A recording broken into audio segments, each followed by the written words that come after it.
Hello, today I am making a mixture of a tree and a mushroom.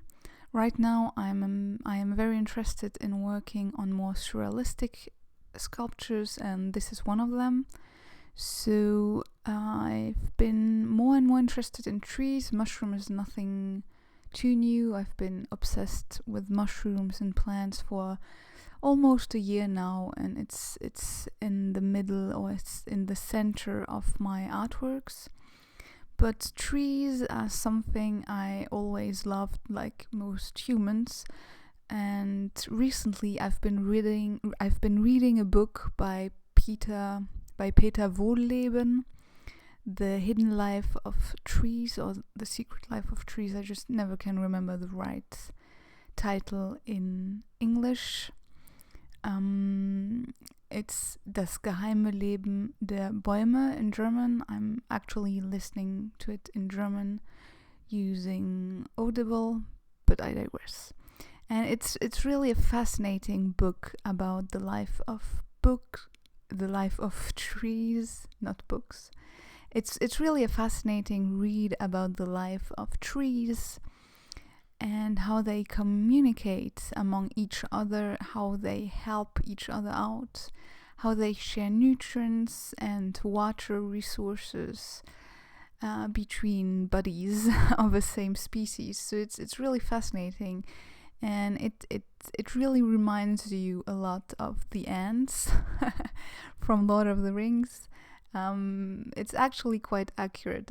They are very slow learners. They act very slowly. They need quite some time to decide or to change or to react to an attack. If for instance they are being attacked by a pest or by an animal who eats their leaves, they will often need about 1 hour to react and start their defense process. They will also emit a warning for the other trees, so the other trees can also start their defense mechanism.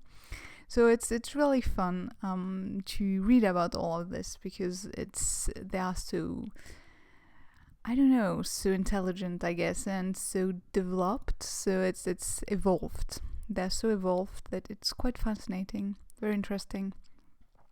So I highly recommend you to read that book. I think it's very easy to understand. It's not an overly scientific book, but it's still very scientific, obviously.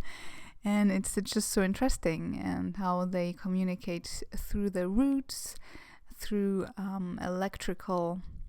basically electrical signals, but also through sounds, through the roots cracking at 200 hertz.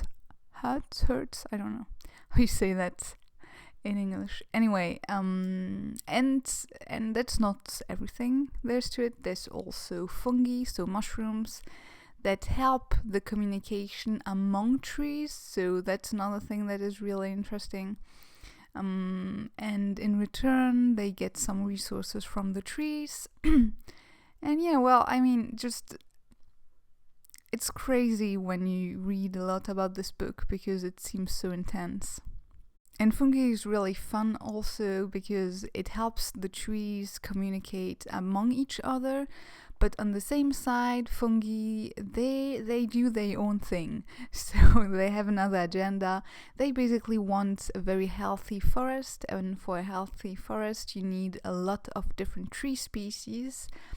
And while trees usually share information and nutrients and resources with their buddies from the same species, fungi, they just share it with other trees from other species, because they know that a healthy forest is a biodiverse one.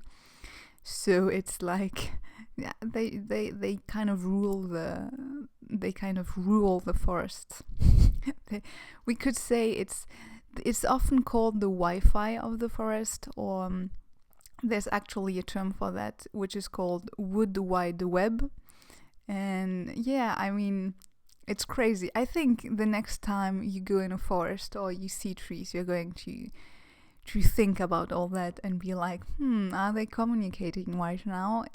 Are there resources being shared or something like that? So it kind of opens your eyes on the world, and it's kind of interesting because you see things quite differently after that book. So again, I really highly recommend it. It's a great book. I haven't finished it yet. I hope to finish it today because I'm taking notes, so I cannot work at the same time. That was actually the original idea, to just listen to it and work at the same time, but it's just too interesting not to take notes. So I'm making sketches and everything about it. And yeah, it's been eye-opening in a way, and it's been also pushing me to draw a lot more. And I've been making some tree studies. Last week I've been going out a lot to draw trees, and it was really fun. So this is something that I kind of want to make more. Anyway, back to the trees. This one thing that was shocking, maybe, very surprising to me at least, is that all that communication that you can see among trees and also certain plants, it only exists in natural forests, so not planted forests that are harvested for wood or that are created by humans and, that humans take care of.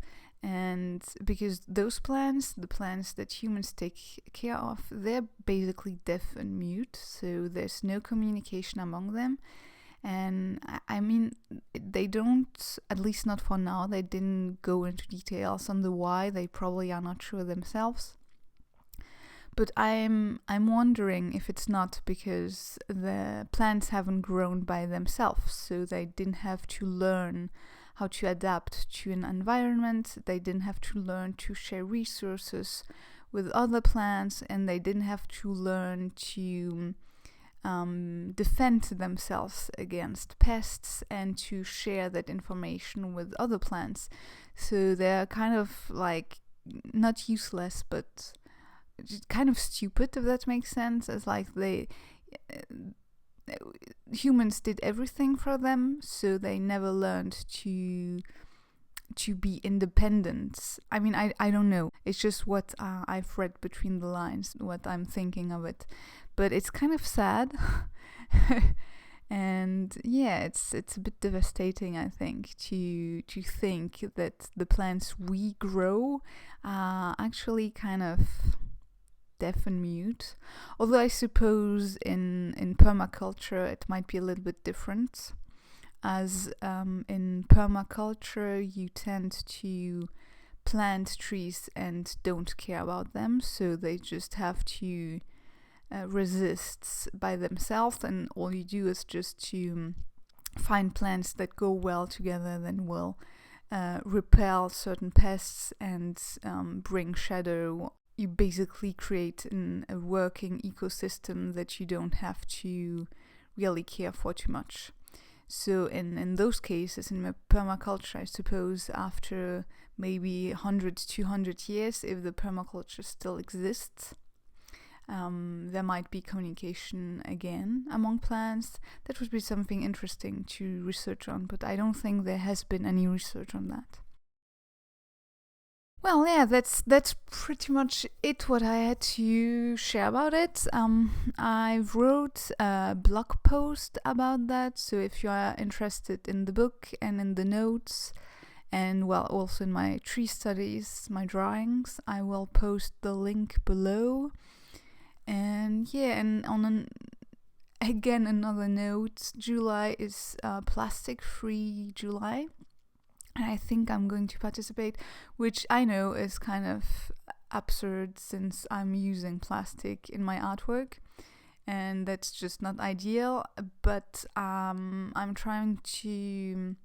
been trying to live fairly zero waste in the rest of my life, in terms of food, etc. And I buy very, very few items by now. And I really want to try to be zero plastic. Actually more zero packaging and waste in the food department. So I think I'm just going to try that in July.